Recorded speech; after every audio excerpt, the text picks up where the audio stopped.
స్వదేశీ రక్షణ సామర్థ్యాల బలోపేతం దిశగా భారత్ మరో ముందడుగు వేసింది. ప్రైవేటు రంగ రక్షణ సంస్థ నిబెల్ లిమిటెడ్ అభివృద్ధి చేసిన సూర్యాస్త్ర రాకెట్ ప్రయోజనం విజయవంతమయ్యింది. ఒడిశాలో చాందీపూర్ టెస్టింగ్ రేంజ్ నుంచి ఈ టెస్ట్ నిర్వహించారు.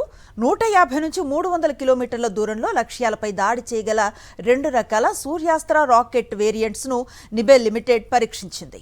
1.5 మీటర్ల నుంచి 2 మీటర్ల ఖచ్చితత్వంతో లక్ష్యాన్ని ఛేదించినట్లుగా అధికారులు వెల్లడించారు.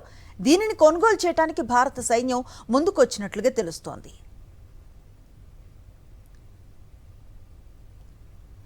సూర్యాస్త్ర అనేది ఒక సుదూర గైడెడ్ రాకెట్ ఫిరంగి వ్యవస్థ. శత్రు భూభాగంలో స్థావరాలు, కమాండ్ సెంటర్స్, రాడార్ కేంద్రాలు, లాజిస్టిక్స్ హబ్లపై ఖచ్చితమైన దాడులు చేయడానికి దీన్ని రూపొందించారు.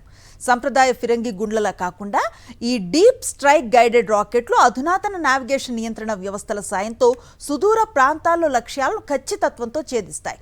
త్వరలోనే ఈ సూర్యాస్త్ర భారత అమ్ముల పొదిలో చేరనుంది.